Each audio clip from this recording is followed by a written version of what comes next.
Hello students, मैं पंकज पठानी आपके लिए जो आज टॉपिक लेके आ रहा हूँ वो है एक्सेप्टेंस एंगल, एक्सेप्टेंस कोण and numerical aperture of optical fibre. तो लास्ट जो वीडियोस में हमने पढ़ा था ऑप्टिकल फाइबर के बारे में और उसके जो है वो प्रिंसिपल के बारे में। ठीक है, तो ये बहुत इंपॉर्टेंट टॉपिक है। क्वेश्चंस आपके जो एग्जाम पॉइंट ऑफ व्यू से बहुत इजी भी है और आप यदि अच्छे से इसको समझ लेंगे तो बहुत जल्दी आप इस क्वेश्चन को कर पाएंगे और ये टाइम सेविंग भी होगा। सो ऑप्टिकल फाइबर हमने लास्ट जो वीडियो में बात की थी, तो ऑप्टिकल फाइबर क्या है? एक ग्लास पाइप है, that is the non conducting dielectric tube और द डाइलेक्ट्रिक वेवगाइड, जो कि ऑप्टिकल लाइट की फॉर्म में जो है वो सिग्नल को ट्रांसफर करती है। और उसके जो कंपोनेंट है वो भी हमने पढ़ लिया था। दैट इज कोर है, क्लैड है, प्राइमरी कोटिंग है और सेकेंडरी कोटिंग है। ठीक है बच्चों, और ये टोटल इंटरनल रिफ्लेक्शन के प्रिंसिपल पे बेस्ड है। और टोटल इंटरनल रिफ्लेक्शन अचीव करने के लिए हमें दो कंडीशन चाहिए। एक तो जो रिफ्रैक्टिव इंडेक्स या फिर आप उसे डायरेक्ट्रिक कांस्टेंट बोल लो, चाहे उसको रिफ्रैक्टिव इंडेक्स बोल लो, तो रिफ्रैक्टिव इंडेक्स जो है वो या डायरेक्ट्रिक कांस्टेंट है वो ज्यादा हो as compared to the clad. तो कोर का रिफ्रैक्टिव इंडेक्स यदि हम बात करें तो दैट इज बेसिकली N1।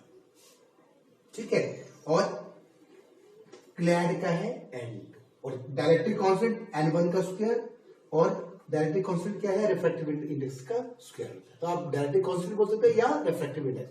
तो बेसिकली जो ऑप्टिकल फाइबर है हम रिफ्रैक्टिव इंडेक्स की टर्म में बात करते हैं। तो N1 जो है वो यहाँ पे कितना है? Condition total N1 is greater than N2। Core का refractive index is greater than the clad. अब जो है सेकेंड कंडीशन क्या है टोटल इंटरनल रिफ्लेक्शन के लिए? कि the angle of incident at core clad interface is greater than the critical.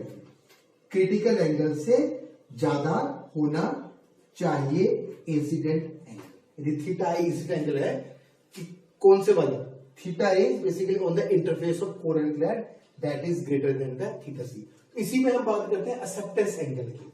Acceptance angle वो मैक्सिमम एंगल है जिस एंगल पे दी लाइट या सिग्नल को इंसिडेंट कराए कोर पे, जो फाइबर एक्सिस पे, तो क्या हो वो टोटल इंटरनल रिफ्लेक्शन की कंडीशन को सेटिस्फाई करे, मतलब कि angle is greater than the critical angle, जिससे क्या हो सिग्नल जो है वो PIR के प्रिंसिपल को फॉलो करता हुआ क्या हो जाए, इनपुट से आउटपुट में चला जाए, मतलब बाहर ना जाए, क्लैड में ना जाए।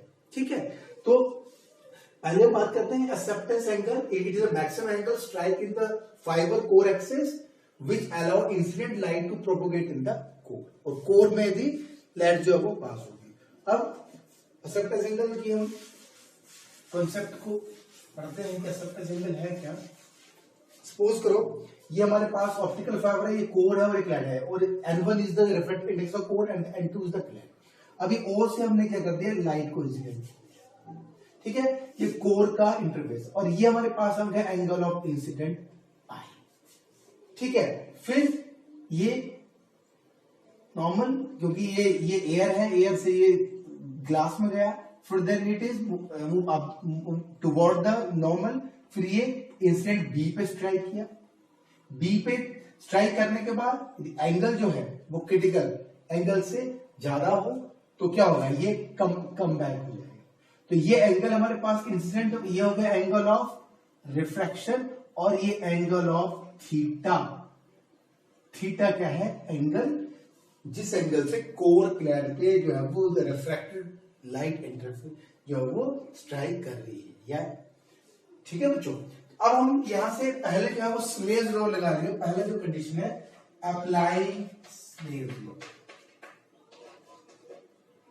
Applying Snell's law at A। हमारा मेन है कि हम जो है वो इस मैक्सिमम एंगल को N1 और N2 की टर्म में ले आए। ठीक है बच्चों, ये हमारा मेन एम है।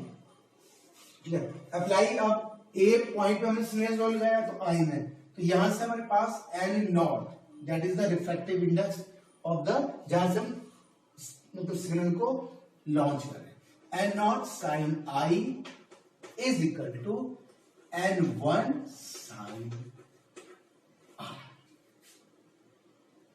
ठीक है, यदि हम यहां से करें टोटल इसको उड़ाए तो आर थीटा की फॉर्म में क्या होगा, एन नॉट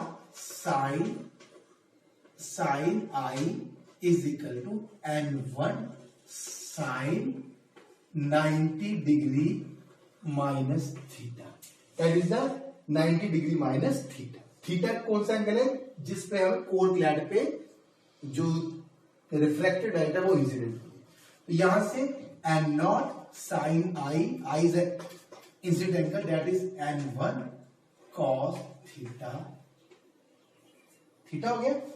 अब ये n not sine I maximum कब होगा, जब एन वन जो होगा वो कॉस थीटा सी। ठीक है, अब यहां पे हम ट्राई करें। अब second, applying Snell's law at B interface. B interface पे हमें स्नेल्स लॉ जो है वो लगाना है। तो बी इंटरफेस पे क्या होगा, एन वन साइन थीटा, ठीक है, is equal to N two sine, ये हो गया थीटा, और ये हमारे पास for example that is the theta one, हम उसको मान ले, या थीटा वन है। यदि ये थीटा सी है तो ये 90 डिग्री हो जाएगा, तो इसको हम बेसिकली ये एन टू जो है वो साइन, यदि ये साइन थीटा सी हो जाएगा तो एन टू में। अब यहां से हम बात करें साइन थीटा सी, ये हमारे पास इक्वेशन, इसको वन कर दे, sine theta C is equal to N two by N one. तो हमारा एम था कि इक्वेशन वन में कॉस थीटा सी को एन टू के साथ कनेक्ट करना। N1 and N2 in the optical fiber play an important role. ठीक है, अब ये साइन थीटा सी होगी, अब cos theta C that is the one minus cos theta C को हम कैसे लिख लें, one minus sine square theta C, तो ये one minus N two upon N one का one minus sine square theta C का अंडर रूट हो गया कॉस थीटा सी। अब ये जो है दैट इज इक्वेशन नंबर 2। अब इक्वेशन नंबर 2 में हम क्या करें, मतलब इक्वेशन नंबर 2 को 1 में हम पुट करते हैं, 1 में हम इसको पुट, तो यदि हमने इसको 1 में पुट किया तो हमारे पास N not sine I maximum is equal to कितना हो गया, ये हमारे पास हो गया N one, sorry that is basically हमारे पास हो गया एन वन, और ये हो गया कॉस थीटा सी की वैल्यू 2 पढ़ेंगे, that is 1 minus n one का स्क्वायर अपॉन एन टू का स्क्वायर और डिवाइडेड बाई एन नॉट। यदि एयर है तो एन नॉट क्या हो जाएगा 1। ठीक है, तो अब हम यहां से क्या करें, साइन, जिसको यहां sine I maximum is equal to n one minus n one का स्क्वायर अपॉन एन टू का स्क्वायर। ठीक है, तो ये हमारे पास हो गया, सॉरी एन, ये एन टू, ये हम गलत हो गया, एन टू, ये एन वन होगा और ये 1 होगा। ठीक है, एन टू बाई एन। अब इसको स्क्वायर करेंगे तो टोटल हमारे पास एन वन, तो ये दैट इज एन वन का स्क्वायर माइनस एन टू का स्क्वायर हो गया, और ये स्क्वायर रूट, और एन वन से फिर जब एन वन आएगा बाहर, एन वन बाहर आएगा, दोनों कट हो जाएंगे, that is the sine I maximum. ठीक है, तो साइन,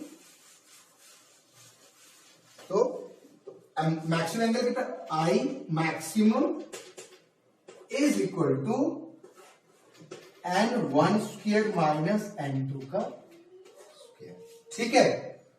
और आई मैक्सिमम की बात करते हैं, that is sine I maximum, और आई मैक्सिमम हो गया हमारे पास sine inverse n1 minus n2 का स्क्वायर। तो ये कितना हो गया मैक्सिमम एंगल जिससे कि वो इंटरफेस पे क्या कर दे, स्ट्राइक कर। तो दिस इज बेसिकली आई, यदि मैं इसको आई मैक्सिमम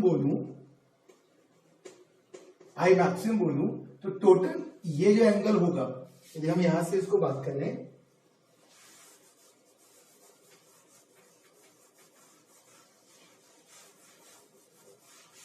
यदि ये एंगल जो है आई मैक्सिमम है और ये भी एंगल कितना होगा, टोटल आई मैक्सिमम, तो टोटल ये 2i एंगल जो है इसको जो बनाएगा डेट इज ये कोण बनाएगा, जिसे हम बोलते हैं एक्सेप्टेंस कोण।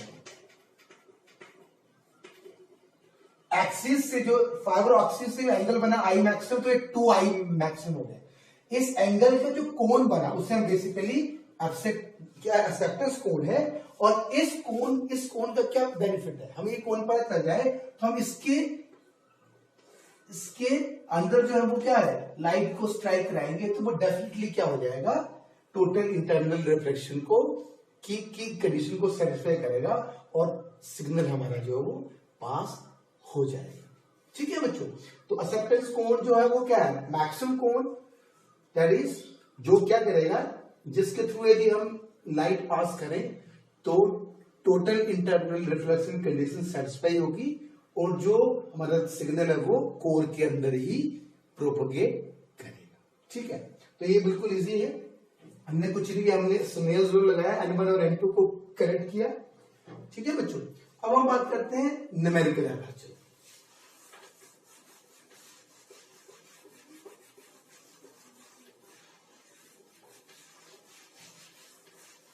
अब जो है वो बहुत इंपॉर्टेंट है, पूछा जाता है numerical aperture, that is basically NA, इसको हम NA भी बोलते हैं और इससे हम बेसिकली इसको न्यूमेरिकल अपर्चर, ये बहुत इंपॉर्टेंट है। इससे हमें इस यदि ये न्यूमेरिकल वैल्यू है, इससे हमें पता चल जाता है, यदि न्यूमेरिकल अपर्चर का आइडिया हो तो हमें पता चलता है कि ये कोई फाइबर अननोन है और उसका हमें यदि न्यूमेरिकल अपर्चर कैलकुलेट करें तो उससे हम आइडिया लगा सकते हैं कि हम उसे सिंगल मोड में यूज कर सकते हैं या मल्टी मोड में यूज कर सकते हैं। तो न्यूमेरिकल अपर्चर बहुत इंपॉर्टेंट पैरामीटर है और ये क्या बताता है, ये बताता है light gathering ability of an optical fibre is called the numerical aperture. तो टोटल जो हमारे पास न्यूमेरिकल अपर्चर है वो है साइन मैक्सिमम, साइन आई मैक्सिमम, और इसको हम बोलते हैं n1 का स्क्वायर माइनस n2 का स्क्वायर। इसका मतलब है कि हमें कोर का यदि रिफ्रैक्टिव इंडेक्स पता हो और क्लैड का रिफ्रैक्टिव इंडेक्स पता हो तो हम न्यूमेरिकल अपर्चर वैल्यू निकाल सकते हैं न्यूमेरिकल, और उससे हमें ये आइडिया हो जाएगा कि ऑप्टिकल फाइबर को किस पर्पस के लिए यूज कर सकते हैं, क्या ये सिंगल मोड के लिए हम यूज कर सकते हैं या फिर मल्टी मोड के लिए। अब इसको हम सिंपल न्यूमेरिकल की फार्मूला, आपको जो न्यूमेरिकल आएगा उसमें n1 और n2 की वैल्यू दी जाएगी और न्यूमेरिकल अपर्चर हमें कैलकुलेट करना है। आपको एक्सेप्टेंस एंगल भी कैलकुलेट करने की आ सकता है और साथ में न्यूमेरिकल अपर्चर आपको, तो ये बहुत इंपॉर्टेंट है, बहुत इजी जो है वो न्यूमेरिकल है। अब इसको हम बेसिकली क्या है, रिलेटिव रिफ्रैक्टिव इंडेक्स की टर्म में लिखे, रिलेटिव रिफ्रैक्टिव इंडेक्स की फॉर्म में लिखे। रिफ्रैक्टिव इंडेक्स मतलब कोर का refractive index minus n2 is the clad का रिफ्रैक्टिव इंडेक्स अपॉन n। इसको न्यूमेरिकल अपर्चर को हम इस फॉर्म में लिख सकते हैं, क्योंकि कई बार आपको जो वो रिफ्रैक्टिव आपको न्यूमेरिकल आता है तो उसमें आपको रिलेटिव रिफ्रैक्टिव इंडेक्स दिया होता है और आपको जो वो न्यूमेरिकल अपर्चर को कैलकुलेट करना होता है। तो इसको हम बेसिकली क्या करते हैं, n1 minus n2 upon n1, इसको बोलते 1, तो ये delta is equal to 1 minus N2 upon, इसको इजिली फॉर्म में हम लिख लें। सो न्यूमेरिकल अपर्चर जो हमारे पास हो गया वो कितना हो गया, 1 माइनस N2 अपॉन N1 का स्क्वायर हो गया, और N1 को हम क्या कर सकते हैं, N1 को बाहर हमने यहां पे निकाल लिया, और यहां पे N1 आ गया बच्चों, और ये 1 माइनस N2 अपॉन N1, तो N2 अपॉन N1 हमारे पास हो गया। यदि हम यहां से करें N2 अपॉन N1 जो है, N2 अपॉन N1 जो है that is 1 minus, and is your relative refractive index. तो N2 अपॉन N1 को हमें यहाँ पुट कर दें तो 1 माइनस डेल्टा का स्क्वायर, तो ये हमारे पास टोटल आ गया N1 2 डेल्टा, 1 से 1 कैंसिल हो जाएगा तो ये 2 डेल्टा। तो टोटल जो हमारे पास न्यूमेरिकल अपर्चर आया वो रिलेटिव, मतलब कि रिलेटिव रिफ्रैक्टिव इंडेक्स की टर्म में वो आया N1 2। आपको न्यूमेरिकल आता है, बहुत इंपॉर्टेंट है।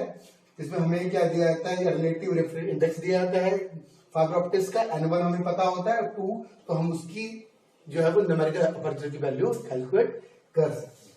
तो बहुत इंपॉर्टेंट है, और मुझे उम्मीद है कि आप लोगों को ये समझ आया होगा। और प्लीज मेरे चैनल को सब्सक्राइब कीजिए और कुछ कमेंट दीजिए और कुछ सजेशन हो, ताकि मैं आपके लिए कुछ और इंपॉर्टेंट जो है वो वीडियोस बना के अपलोड कर पाऊँ। Thank you very much.